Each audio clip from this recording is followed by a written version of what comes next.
now, preview time. So let's take a look at what's coming your way.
It's Wednesday, and you know what that means.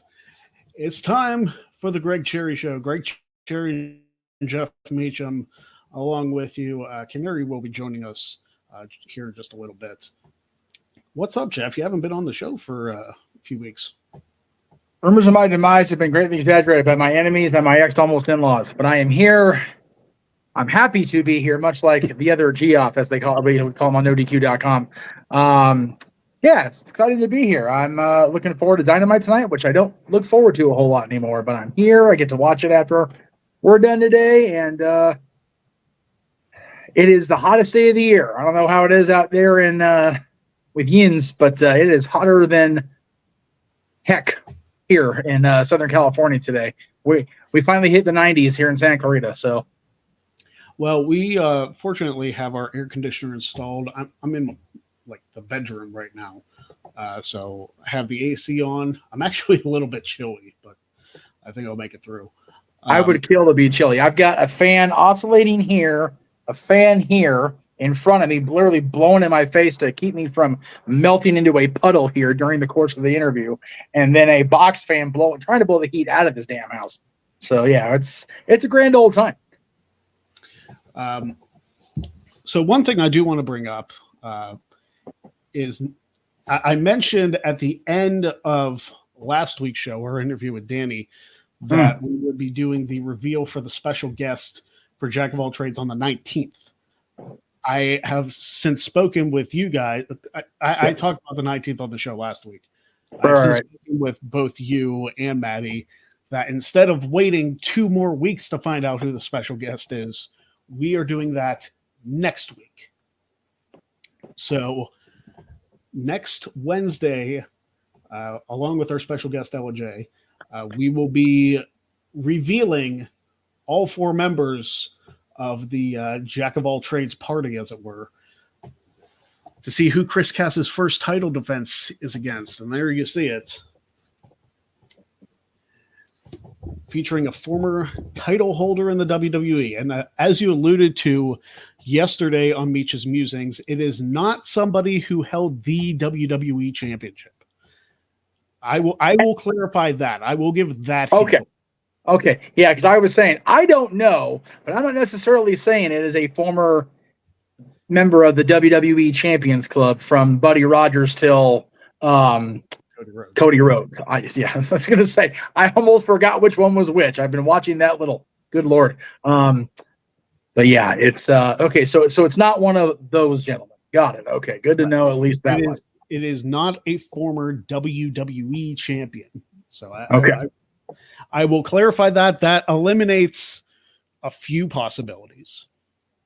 It doesn't really take out many, but it eliminates a few. Well, there are more of them living than I realized, because I was going through the list trying to figure it out in my brain. I'm like, wow, there's actually more of these guys alive than I thought there were. Yeah. So, but it does eliminate quite a few possibilities. So, but then again, all the championships in the history of WWE, my goodness, it could be, it literally could be anybody.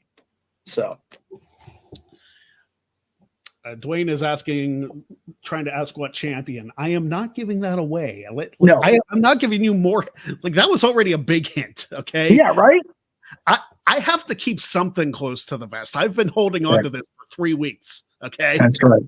So my 22-year dream of having Hulk Hogan on the show that I'm on through Greg somehow is not happening. That's all you get, folks. It's not Hogan. I can tell you that much. Okay, fine. I'd say it's not a former member of the NWO, but that eliminates a whole bunch of people. I was gonna say, not an NWO member and not a former WWE champion. That narrows it significantly when you consider there were almost as many NWO members as there were WWE champions. That's fair. If you include the Black and White, the Wolfpack, the B Team, Japan, and all that stuff. Yeah, 2002. If you want to extend it to the band in 2010 and TNA. Nobody wants to take that. Nobody wants to take Kendall Jenner. 2010. Although I still have no idea how TNA managed to get the Wolfpack music. I still don't know how because if I remember right, I think Jimmy helped write that, and since he was attached to the Hulk as he do, it just came along with him. There you go. All right. Well, our aforementioned interview will be happening now, because please welcome to the Greg Cherry Show, it's Canary. Welcome. Hello. How are you? I'm good. How are you guys? Good to meet you on screen. Good to kind of get to interact with you. I will say, trying to create a thumbnail with your different selfies is a challenge, my dear. So I appreciate Greg allowing me to, okay, we got this picture, we'll just put her over here. And we'll just go with it. So, yes. Yeah, Wow. the program we used to take backgrounds out was not very kind to us, but No. it's okay. It's okay. It all worked out. So my first question is the question I've been asking the last couple weeks to kick things off. For those who don't know you, would you like to explain a little bit about yourself and the podcast that you do? Well, my name is, just for starters, let me put this out there. My name is not actually Canary. I get that question all the time. Right. My name is not actually Canary. It's Courtney. But my name is Courtney. I'm from the Bay Area. I really started the wrestling podcast when I got hurt this past year, just because, one, I had so much time on my hands, and two, I was like, there's so much going on in wrestling right now that it just needs to be talked about. Like, so you know what? I might as well take a shot in the dark. I'll do it. And then one day I was just sitting here on Twitter after I ended one of my spaces, and I was like, you know what? It'd be really fun. So I was sitting on here messing with a bunch of different things.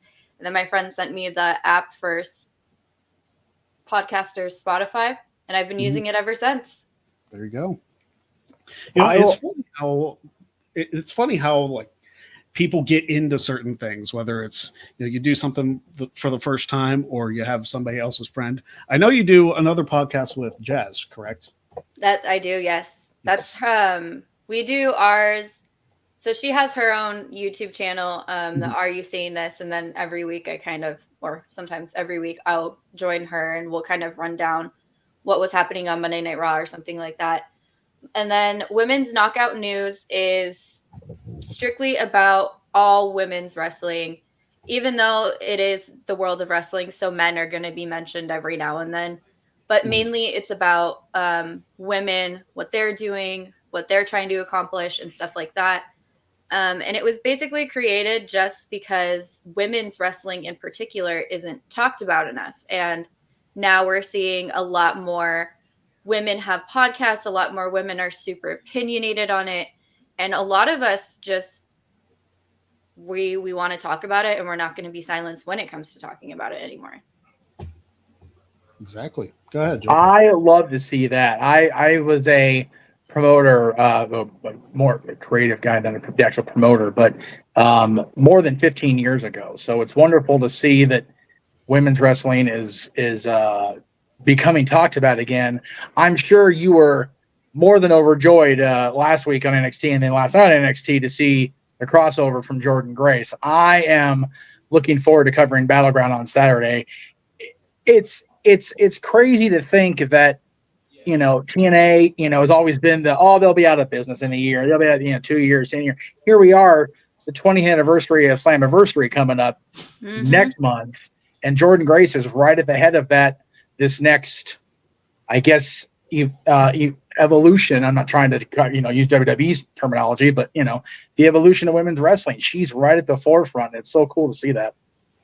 It very much is. I wasn't at home when NXT took place last week. I was out with one of my friends, and I was seeing everything pop up on social media, and I'm like, wait, is this true? Like, this can't be happening. And then I'm seeing picture after picture, and I'm like, okay, wow, this is really happening. And that's when I saw the face-to-face picture with Jordana Grace and then Roxanne Perez, and I was like, oh, this is some really good forbidden door stuff. Like, this is really good. And knowing that Roxanne is putting the title on the line against her, that's even better. Like, that just intensifies everything times 10, and I love it. That is super cool. Greg, by the way, we've been talking amongst the commentary team. Prohibitive portal for the WWE TNA relationship. Make that happen. Yep. T-shirt design from Greg Shea brand coming soon. Because, got to use something.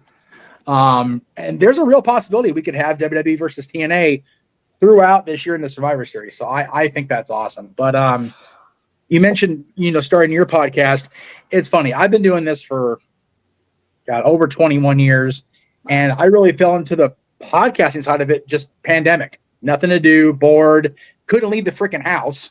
But this is the one business I think that really didn't have to and really didn't suffer during that ridiculous zombie apocalypse we all went through for over a year. And I love that you now and more people are picking up on the podcasting thing. It's getting to be a crowded field, but I love every bit of that, especially from the women's wrestling, the women's perspective, because there's not near enough. Open mic night we do on every Saturday. It's like we're clamoring for female panelists because we just don't have enough of that perspective. Yeah. That's one thing I hear a lot because I do stream with other groups too. So I do hear that one a lot, that it's nice to have a female opinion now more so than anything else, because a female opinion wasn't really given all those years ago, but now it's like anywhere you turn, there is a female opinion, and that's so nice. And I think, like Bianca said, eventually, even within the world of the IWC, it's not going to be first, it's just going to be normal. And I love that. And even within the IWC and just women as a whole, it's not going to be just first anymore. It's just going to be perceived as normal. And that's the hope too. Like, we want to be able to talk about women's wrestling the same way that we talk about men's wrestling. Like, even I feel like there have been a lot of women's matches in the last few years that have superseded the men's, and it doesn't get talked about enough. We were talking about TNA with the crossover with Jordan Grace, and the possibility of her open challenge at Slammiversary. So another TNA related question, and I feel like I have to ask this on the podcast. Oh no. I feel like you know where I'm going with this too. Why don't you believe in Joe Hendry? Oh my god. I have to know. So if she ends up on open mic night, she's gonna have some explaining to do with our entire panel at this point. So we need to have this answer. So I'm glad you asked, Greg. If this is a safe space, Courtney, I don't have him like hiding out, ready to play his music. I thought about it, but I don't have that kind of pull. Well, I do, but I won't. Anyway. For me, I don't know. At first, it was kind of just like this really big joke that kind of what I was running with. And eventually I was like, it got to a point where I was like, man, even if I do like this man, like, even if I do start to like him, I've created this like persona that I hate this man so much that there's not a single thing that he could do to get me to like him. And slowly, the more and more I was like, man, that fruition is going to come true, because week after week, I'm seeing every day on my timeline, someone's putting something about him, or my friend Shy is dropping a photo of him or a meme of him, and I was like, man, it's gonna get to the point where I'm actually gonna start liking him, but cannot openly admit that I like him because I've created such a I don't like him persona. But there was something that he did that really did rub me the wrong way. It's calling for somebody to lose their job for a third time. For me, that was when I was like, you know what? No, I don't like it. I don't like him. It's just not there, said and done. Now, there are things he can do to get back in my good graces, but there are things that he can do. So it's not a I will hate him forever type thing. It's a we can work on it type thing. Okay. Listen, I respect the commitment to the bit, if nothing. I was going to say. Well, you let us know what we can do to get you to believe in Joe Hendry, and I will do my best to work with Joe on that because we're trying to get him on the next time they're in Vegas because, you know, you're in the Bay Area. I'm actually down in SoCal. I'm near. Oh, wow. Let's see here. Today it'd be about 10, but usually it's about 15 minutes. I'm east of Magic Mountain, for the record. Oh, wow. So yeah, it's 90 degrees. It's fun. Yeah, we're all trying to converge on Vegas. If nothing else, WrestleMania season. Everybody's gonna be at WrestleMania next year. Oh, so if we can get you to work with Joe Hendry, we'll work on a face to face, and maybe he can convince you. Face to wow. Okay. Does he do cameos? Like, does he do those? It's funny you mention that because around when we did our year-end show, our open mic night year-end / Jeff Meacham Network, God, what were we on? End of year 4 anniversary. Golly, I can't believe it's been 4 years. Sorry.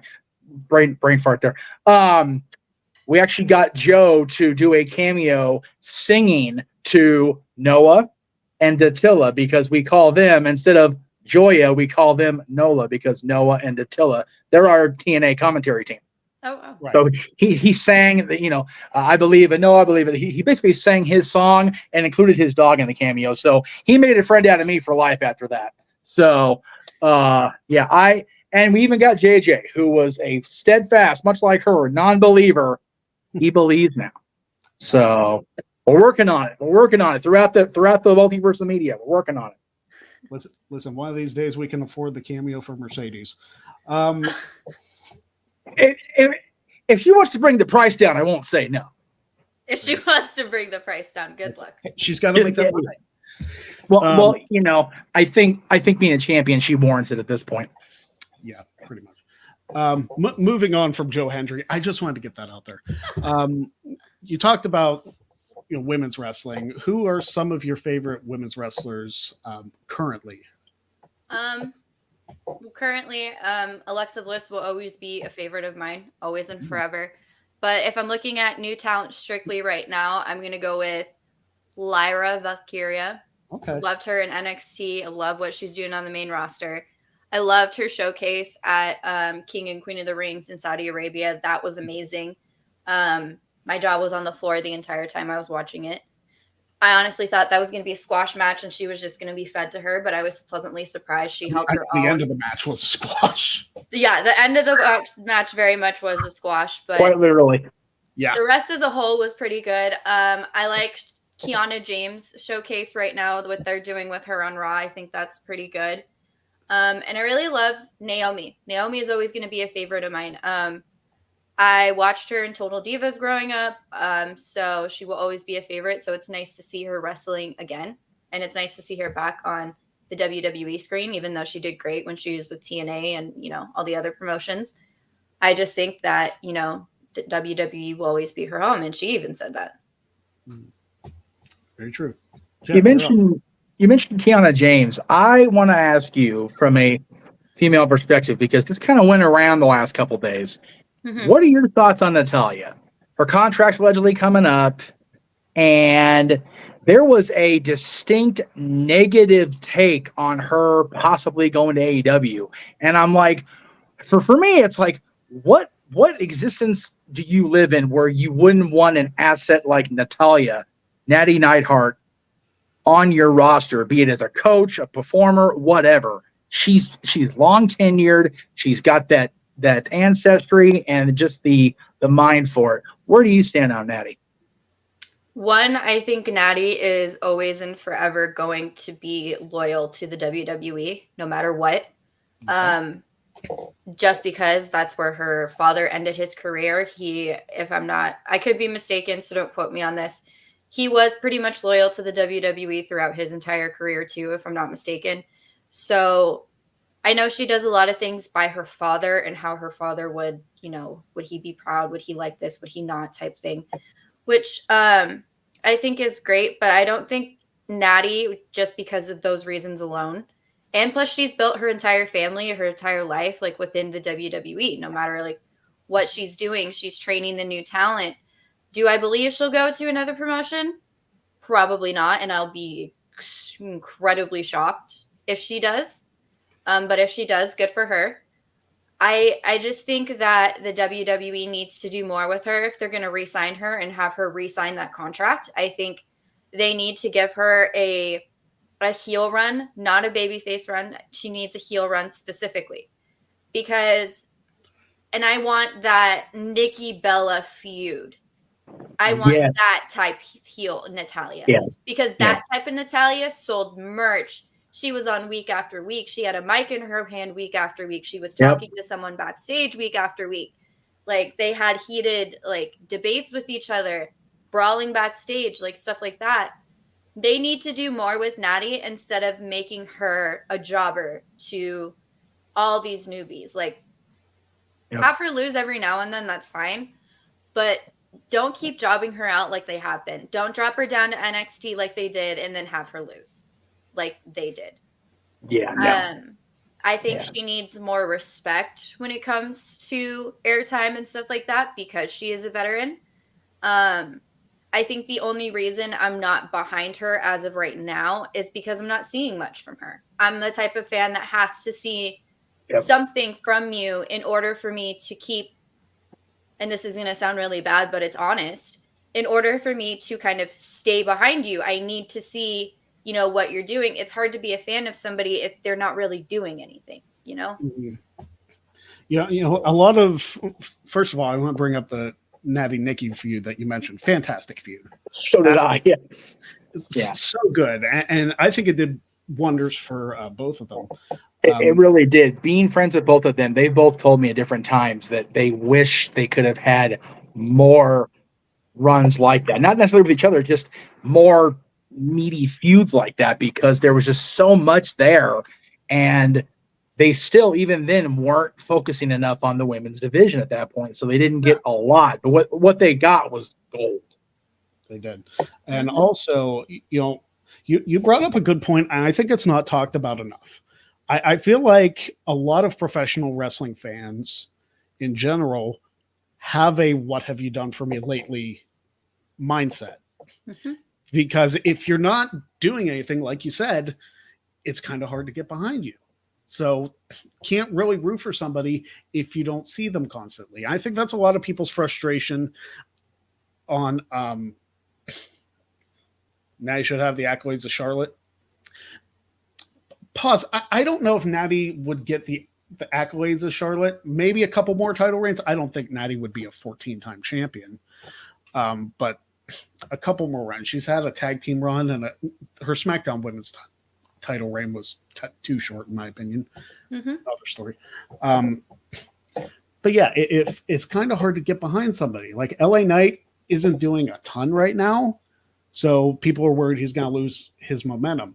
And then there are other people who just like take it too far. Be like, oh, they're wasting their talent. They're wasting this. It's like, I understand that. But like, if they haven't been on TV for like 3 months and they're not hurt, I can understand that. If they didn't do anything that particular episode, chill out.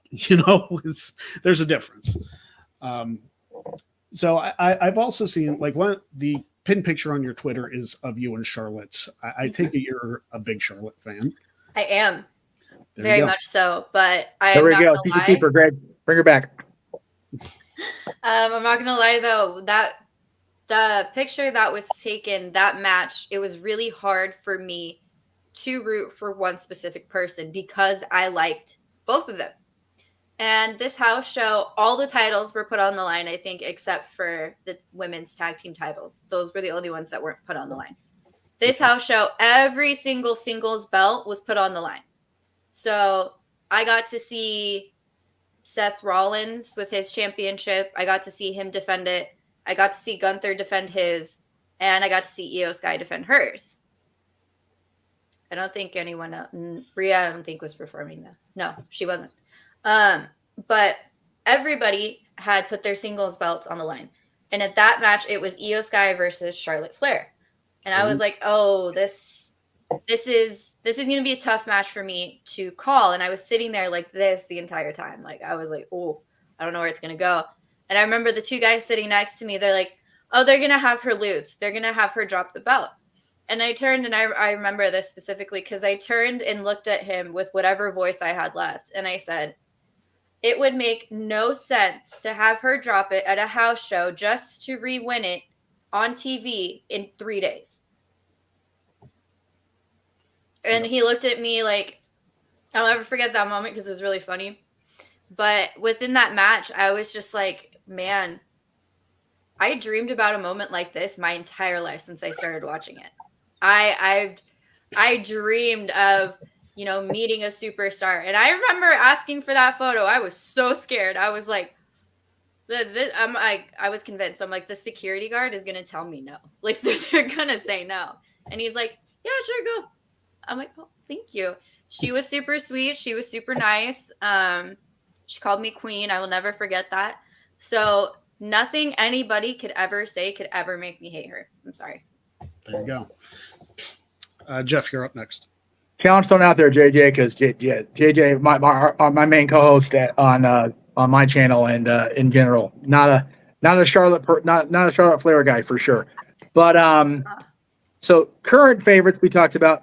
You mentioned we get to meet Charlotte and the nervousness. I had to maneuver and plan everything to meet my all-time favorite, who is Hogan. Who is your all-time favorite in wrestling? And then I'll ask JJ's question since it's in the room. I'll ask that in the chat. But who's your all-time favorite? My all-time die-hard favorite will always be Rey Mysterio. Nice. Not a bad one. I love Rey. Great guy too. So the question from JJ is, because we talk about this all the time. We always say when we're doing our shows that TNA is the best women's wrestling in the United States, with NXT nipping at its heels, and it looks like they're going to be one of the same here before too long. But what company do you feel has the best women's wrestling right now? That has to be America. As of right now, I'm going to go with, do I have to pick one? Yeah, no, okay, you two? take this however you want. So I'm going to say TNA, yes, definitely does have a killers women's division, 100%. And then I'm going to go NXT because their division is actually pretty stacked when it comes to women. I love it. She's definitely going to become a regular around here. She's having all the great opinions. I love it. Oh, she's very smart. Why do you think I picked her for the show? Hey, you know what? This interview series has been great. I'm sorry I haven't been able to be part of most of them just because this house needs to be purged before I die from it. So yeah, it is what it is on Wednesdays. Now it's come up as a topic in the last couple episodes. Deathmatch wrestling is becoming more popular, and both of our previous guests are actually fans of it. Is that something you've seen yourself enjoying, or is it too much? I understand if it's too much because death matches are kind of a very tricky thing to enjoy. Actually I really enjoy the gruesomeness, the intensity, the just the no holds barred, nobody holds back, everything just lets everything out, everything go. As somebody who grew up with three brothers, I understand the deathmatch mindset, so I will always be a fan of those types of matches and just deathmatch wrestling. Wow, I can't talk today. Deathmatch wrestling as a whole. So I'm going to go with, I love it. I want more of it. Maybe it's just me. I have a weak stomach when it comes to some of it. Like I'm trying to ease myself into it. I still can't watch Terry Funk Sabu, Jeff. I still can't. I know. It's funny. When it first happened, I watched it, no problem. But I was also not quite 16 when it first aired, but I can't watch Rock and Foley now from the Rumble, the I Quit match. I can't watch it now. It's too much. And my actual death match experience, it's not about the match. It's about sitting with Tammy Stitch in the control room trying to take turns dry heaving because it was so gross. So for me, death match is more associated with making friends with people that just it's one of those surreal, like, first year doing your job business, memories. You're sitting there in a control room watching out in this renovated or dilapidated, really, ice rink, watching Ian Rotten and Supreme in a death match, and you're trying to make sure you don't actually throw up in a bucket next to frickin' Sunny. But she's also trying to throw up herself. So, it's a beautiful core memory. What can I say?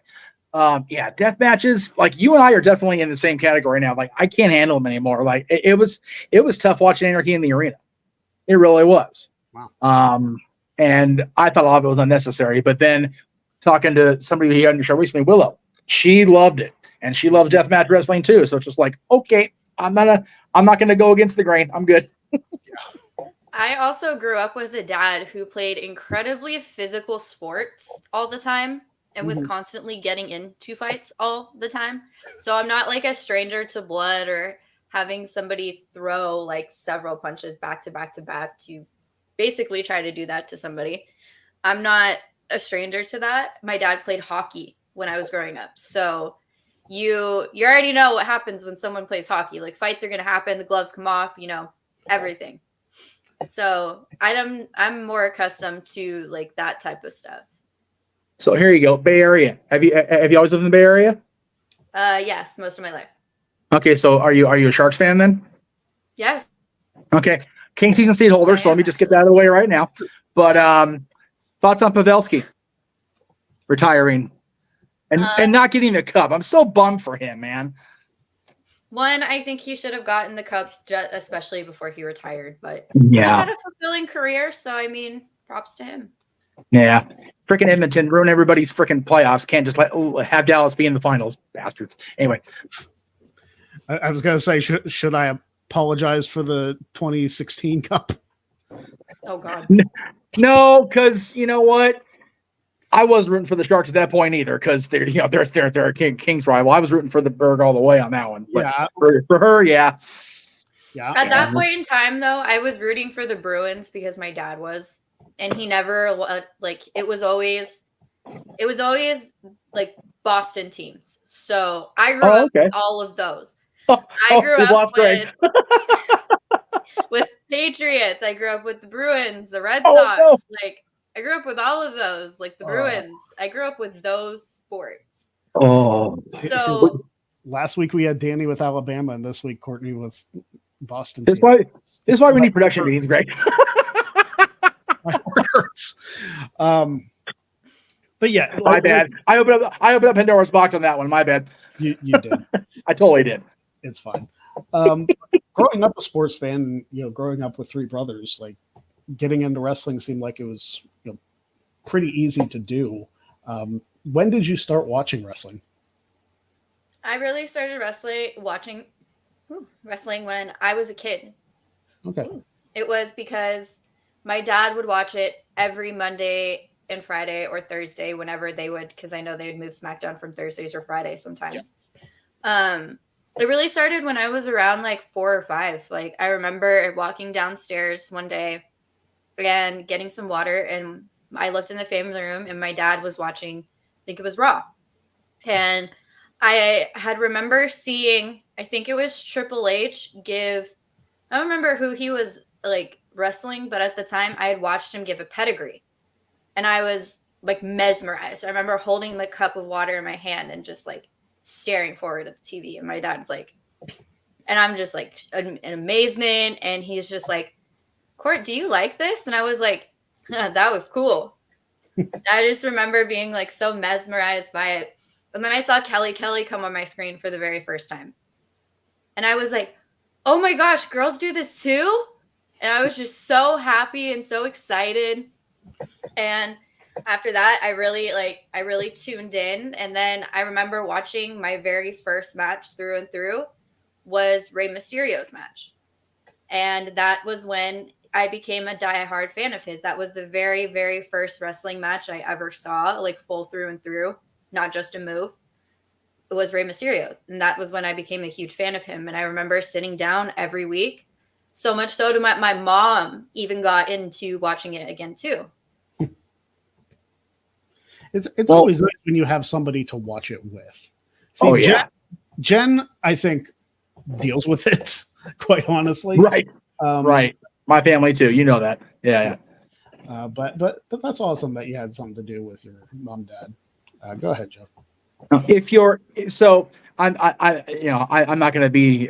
But if you mentioned you became a fan when you were 4 or 5 and you first saw Kelly, I'm going to go get this in my Ovaltine and my cookie. I'll be right back. 'Cause damn, I feel old as hell. No. You and me both. I actually like the questions that are coming in the chat room. I don't know how much you follow the independent scene, but we're actually doing a watch along of Mission Pro show coming up the same day as Clash of the Castle. So there was a question from our buddy Daniel. I literally can't wait for Izzy Marino's first championship match in Mission Pro Wrestling, which he wants to know your thoughts on Izzy getting a championship match in Mission Pro. It's one of her first matches that's really been high profile. Of course, if you followed NXT back in the day, Izzy was the big Bailey buddy. That's what I was just going to say. Was that her? Okay. Yep. So same Izzy. So she just want to know your thoughts on her getting the championship match. I think if she wins that championship at such a young age, that is incredible. Like that is, if I'm not mistaken, I think she graduated high school early. If I'm not mistaken, she did. She did. She's not wrong. Yeah, she's not quite 18 yet. Yeah. But I think winning a championship at not even 18 years old, that would be huge. And that would be a huge catapult for her career too. So I think it'd be great for her. Honestly, I think she deserves the win. Do you think when she hits that 18, do you think that she'll, at least get recruited by WWE? Do you think there's eyes on her, or do you think she'll end up with one of the other companies? I honestly think WWE does have eyes on her, especially with how vocal she is about being a huge fan of Bailey, and even some of her gear being modeled after Bailey's older gears. Right. I think she is always going to be in their eyes. Whether or not they actually pull that trigger is up to them. Whether they want to be smart or not is up to them. I think it would be smart. Great phrasing. I like that. And I'm being serious. If they were smart, they would sign her. Because when they signed Thea Hale, she was the youngest person on the NXT roster, and at the time, the youngest to ever be within the WWE. And the WWE is known for taking really young talent and pushing them like they pushed Thea Hale. So exactly. I think that if she does join the WWE, it has to be much later in her career. So that way she doesn't get stepped on. And right. I feel like the WWE would use her for a little bit, and then they would kind of, I unfortunately hate to say this, push her to catering. And then unfortunately, they would actually end up letting her go. So I think if she does join, and it needs to be smart on both ends, it needs to be later within her career, because I feel like she would really thrive later in her career with the WWE. I mean, look at what she's doing now. She's killing the independent circuit as is. So imagine what she's going to keep doing. And then later on in her career, imagine what she could do within the WWE. Yeah, I mean, she got a marquee matchup on a promotion run by Thunder Rosa, and she's getting all the attention. Enough where the guys on my team are like, you know what? We need to call this. We need to have our commentary on this. So that's what we're doing on the 15th. Nice. Yeah. Being a Bay Area girl, I'm gonna, and talking about the truck and everything, I'm gonna guess you're a fan of Bailey's as well, or is that not the case? I am. I'm a huge fan of Bailey, and I am a huge fan of Shotzi Blackheart as well. There you go. Love Shotzi. The reason I asked that is because Bailey's kind of fallen in this category and only recently started to kind of come out of it. What can the two major companies, AEW and WWE, do to improve their women's division? They've got the talent, clearly, but the talent doesn't seem to get showcased properly. We talked about that toward the top of when you first came in, but what do you think they can do to make it better? One, I think the women as a whole just need to have another pay-per-view strictly dedicated for them to showcase what each woman could do. Now, that evolution then the second evolution could catapult into several different storylines to properly showcase each woman.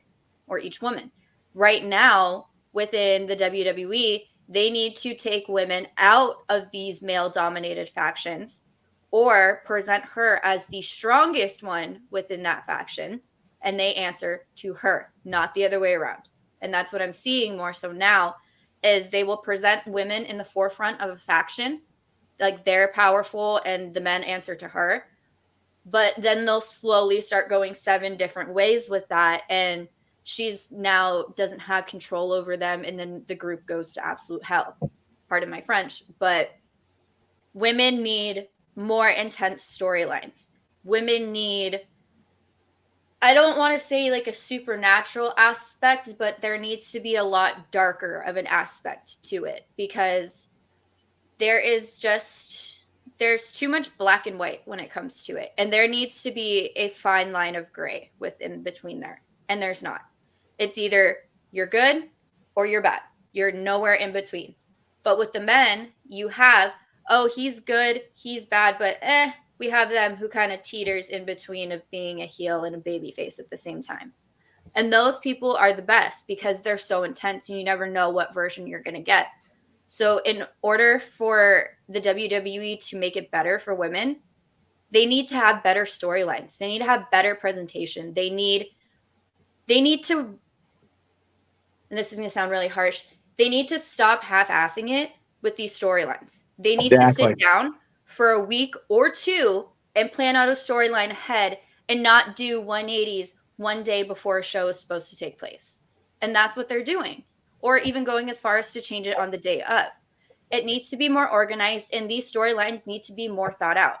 And I'm going to compare it to how the Wyatt Six is being presented. This has been one of the most methodical presentations we've ever seen of someone or of a group. And I think the WWE needs to put that effort into every single one of their talent that they are going to push, because they've said it time and time again. A WWE superstar is an asset. They are a business. So you're investing in them. So if you're going to push them, invest in them as well. But they're not investing in their talent. They invest in pick and choose, and they invest in who they think is right. When they need, if you're picking these talents to push like you have, invest in them. But that's not what they're doing. Whereas every other company is investing in their talent and saying, hey, I know you can do this. Run with it. We're investing our time and our money into you. You run with it. But they're not doing that at the WWE. They're saying, you're doing this. You're going out there and you're going to stand here. You're going to say this and let it be. But they don't do that. They don't have that much control anymore, but they need to.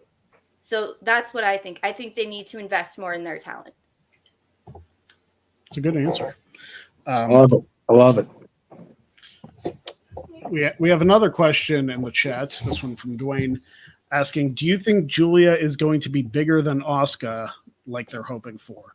There's been rumors of that, and it's kind of hard for like somebody to say that and say, well, this is what we want. We don't know if that's going to be the case. We know Julia is super talented, but as far as presentation and stuff, we don't know how they're going to present her until they start doing it. So do you think Julia is going to be big for NXT? That's exactly what I was going to say. It all lands on how they present her. It all lands on how they invest in her. That's what it all lands on. And I'm going to take a perfect comparison. You had what is his name? He was the Olympic gold medalist, Gable Stevenson. Yeah. Gable Stevenson, yeah. He was the hottest sign of the WWE at that point in time. He was given an amazing contract, and they said the same things that they're saying about her, though, about him. So that's why I'm very hesitant when they bring in these people and they showcase them at these premium live events, but don't actually do anything with them. That's why I have trust issues when it comes to these types of presentations. So my honest answer is I'm very afraid of how they're going to push her. I'm very afraid of how they're going to present this. Like it could either be 100% amazing and great, and she's going to have this amazing run and essentially be bigger than Asuka, Do I think she has that potential? Absolutely. But like I said, it all lands on the way that they write her, present her, and push her. Mm-hmm.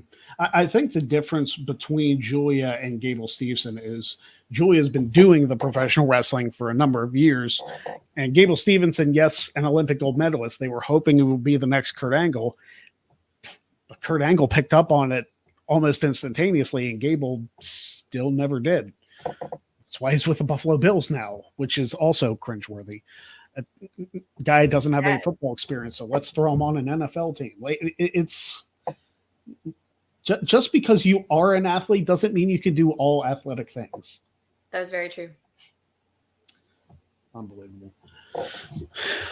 We had another question in here. JJ say he would rebrand Rampage as an AEW Women's Showcase. I don't know if I agree with it. I don't know if I want Rampage, which feels like their third brand show, well, be the women's show, because I feel like that's a slap in the face to them. Well, we've talked about that, and I think, and I JJ, if I'm wrong here, correct me, or if I'm misquoting our conversations, please correct me. Rampage is the to use a Paul Heyman phrase, the bit show, because it's presented as such. But if they choose to not have it be the Ring of Honor show, which is fine. Ring of Honor is making their own money on their own platform, doing their own thing. That's great. But if they dictate an hour to the women of AEW and they, promote and showcase the heck out of it, it could be something that is what he and I had talked about in the past. So I think that's where he was going with that. Yeah. What are your thoughts on that, Canary? I got to agree, though. I don't think rebranding it as anything would be any better, because it's basically, like you said, it's a slap in the face. Like, you're going to sign them to that company. Don't keep doing what they were doing, and don't rebrand it as something else.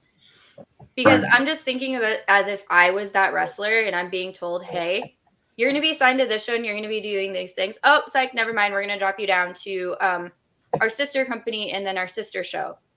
Right.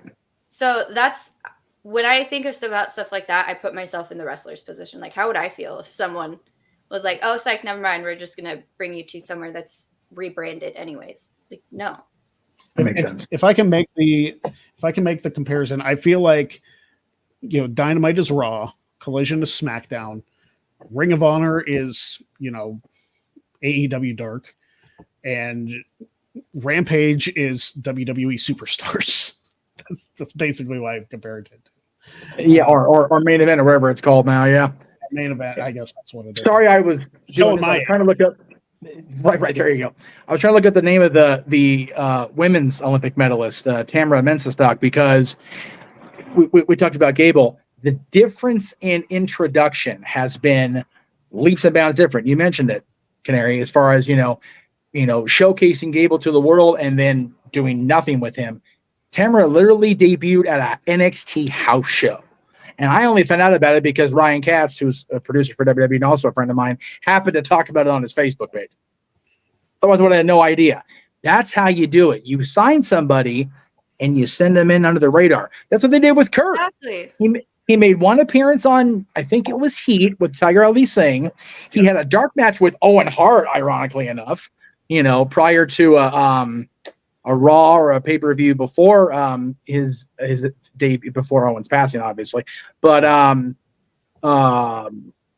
then they brought him in, had him face Shawn Stasiak, like, ooh, whoopty hell, Shawn Stasiak. But it built and it built and it built. Gable Steveson makes his debut on freaking WrestleMania. Comes in, makes an appearance, loses to Baron Corbin. No offense, you and I both love us some Baron Corbin, but it was like, he's an Olympic gold medalist, and So with Tamara, they threw on one NXT house show. She got a pop. She had a great match, and then you haven't heard, and that's why. Mm-hmm. That's the way you do it. So yeah, they need to build her rather than force her presentation down our throats, because it took Roman Reigns how long to recover from something like that? Yeah.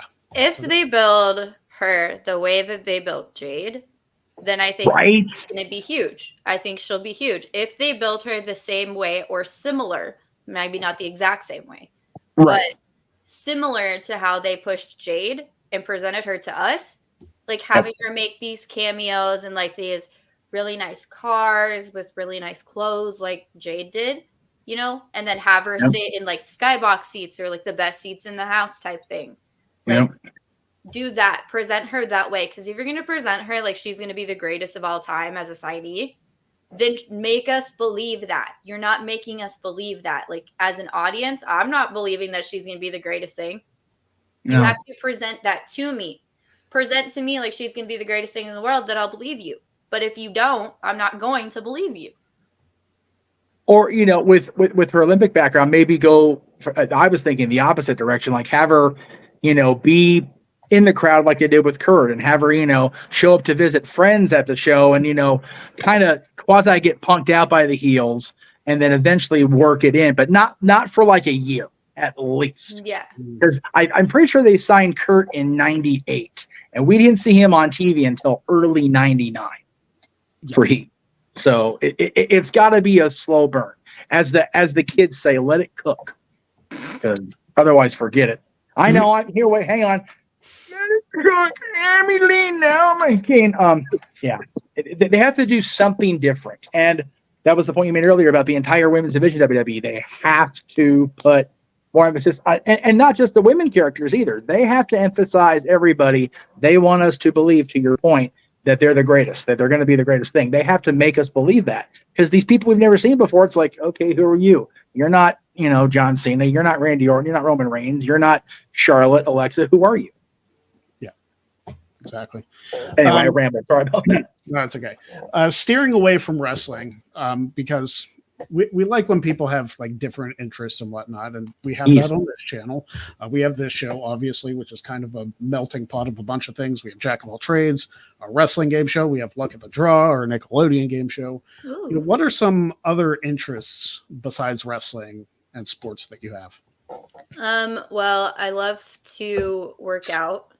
I am a self-proclaimed cheese connoisseur.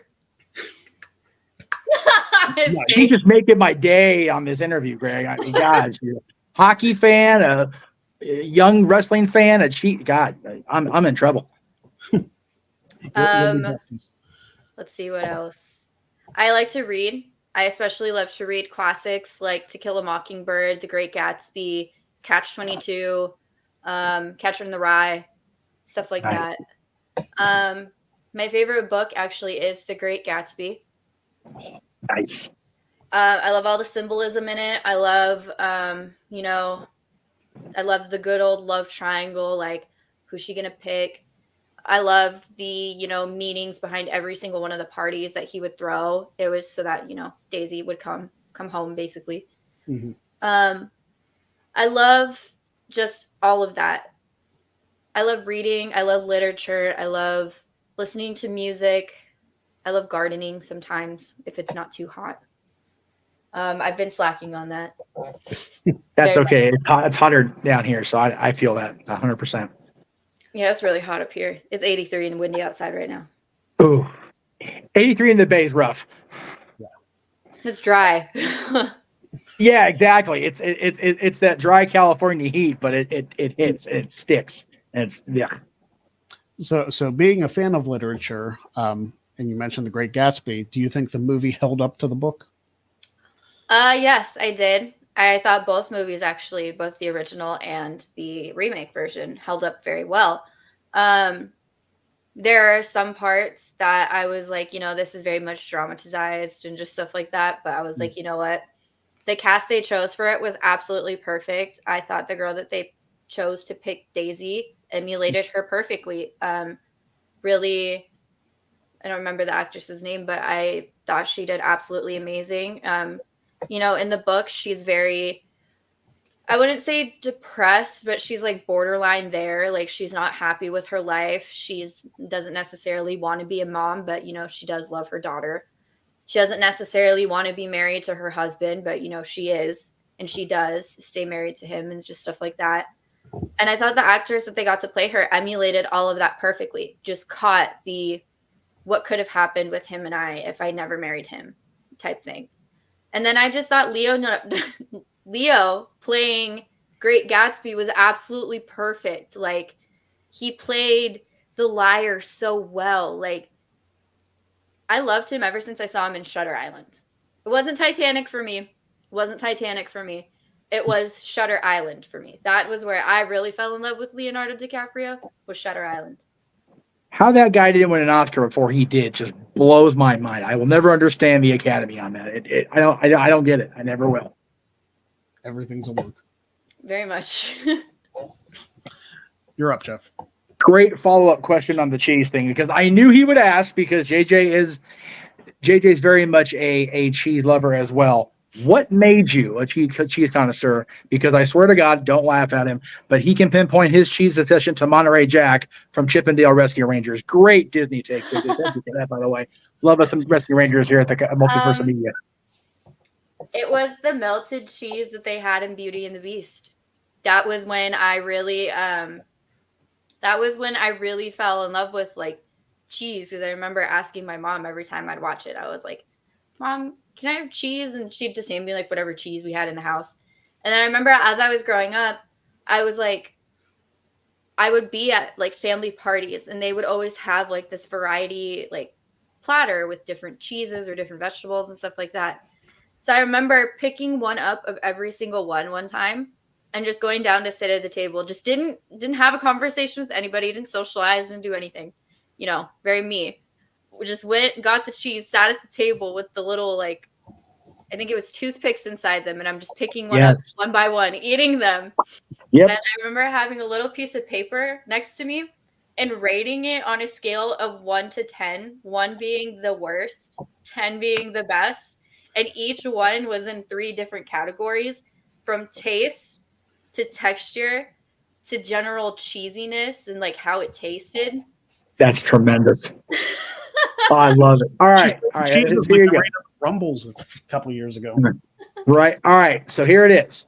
Blue cheese, yay or nay? Yes. Oh, no. Oh. What? She's a connoisseur. She's like I said, I don't discriminate when it comes to it. Is that my go-to dressing or thing to eat? No. But I am for it. I do think it has its moments where it is really good, and then I think there are moments when I think it's absolutely awful. What's your go-to cheese then? Pepper jack. Specifically in a cube form. Specifically. Yeah. Yes. I noticed in the cube form they tend to get a little less kick on it, because there's more of the cheese part of it. So it's not as, if you get like the flat ones, they're in like those little snack packs. Mm-hmm. It's too much, too hot. It's too much. See, I would always put them next to like a jalapeno or something if I had one in the fridge, because it would basically, in a sense, cross-contaminate in a way. Yes, they do that in there. Yeah, cheese cross-contaminates. I've noticed that, and that's why our refrigerator had to be replaced many years ago, because everybody in the house loved cheese, and it just it was a thing.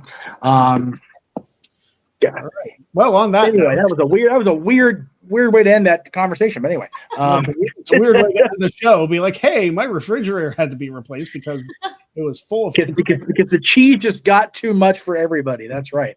Anyway. All right. Nearing the end of the show, Courtney, do you want to give any plugs for where they can find you on social media, on podcasts, or whatever the case may be? Well, you guys can find me on Twitter and Instagram. I will send my usernames to Greg and stuff like that, so that way he can drop them down below, because I can't remember them off the bat right now. Oh, there we go. Thank you. You're welcome. There's my Twitter and then Instagram. And then I post my links to my Spotify on Twitter, but it is on a podcast for Spotify. So if you guys do have Spotify, go ahead and look up Women's Knockout News or Uncaged with Canary. But I guess now is the perfect time to tell everybody, in the next couple of days, I will be unveiling my new solo podcast that I will be running by myself, Canary's Corner, within the next couple of days. So probably by the end of this week, beginning of next week, it should be up and running. Also, wonderful. Well, I'll ask you this since JJ asked, and I'm going to be going to their show. Did I put it in here? I didn't put it in here. I'm going to the the Garcia twins live show on the 27th here at the Bourbon Room. Is Bree your favorite of the twins because it's also a cheese? I'm gonna say no. Nikki is actually my favorite, but I do love the wordplay and I do love the entendre there. So points to that person for that. Yes. But Nikki's my favorite just because I had to have the same neck surgery that she did. So I will. Oh God, really? Wow. Yep. So that was intense. My favorite for that reason. God bless you, man. That was a rough surgery and a rough recovery, even more for her. So you got my respect on that. And you braver than I, girl. Thank you. All right. So I just want to add before we end the show. Courtney does have a great mental health episode of Uncaged with Canary that I checked out. So go find that. It's a good episode to listen to. Yep. I plugged that one specifically. Yes, I did ask a question for it, so I'm slightly biased. But it was a great time. Courtney, it was a great time to have you on the show today. Thank you very much for being on. It was a pleasure. Yes, I do love karaoke. All right, I'll be in touch with you. What's the best way? DMs or? Yeah. Okay, Greg, will we see you on Saturday? To be determined. Yes. This might be the first weekend in a few that I have to just relax because it's been a hellacious month. But makes sense. No, it has, brother. For both you and your wife, I totally get that. Geez, that's loss is always rough. So yeah, but we will be on for karaoke coming up on Saturday. We've got predictions for Battleground tomorrow, and our coverage on Sunday. And then Greg, as you mentioned at the top, next week's show on the Greg Cherry Show, we're going to be making the announcement. Yep, we're going to find out which former WWE title holder is going to be a part of Jack of All Trades. I've been holding on to this. I'm so excited we finally get to find out who it is. I know who driving us nuts. But you want to tell his co-hosts? Yeah, I haven't told anybody. I've kept this so much under wraps, and I want to get it out there. Ella J will be on next week's show too. We love Ella J on the show. We do have Ella J, yes. But coming out now, we're gonna let you go for Dynamite because the devil has arrived. There you go. So we are not on the level of the devil. So no, definitely not. So we will check you out next week. Stay tuned to the Greg Cherry Show for the announcement for who's going to be on Jack of All Trades. Thank you very much again to Courtney for being on. I'll link her social media on my Twitter. Definitely. So you can go find her. But that is it. Thank you for being on the Greg Cherry Show. We will see you next week with our very special episode. Don't be a jag. And we will see you on the Greg Cherry Show. Have a good one. Bye, guys.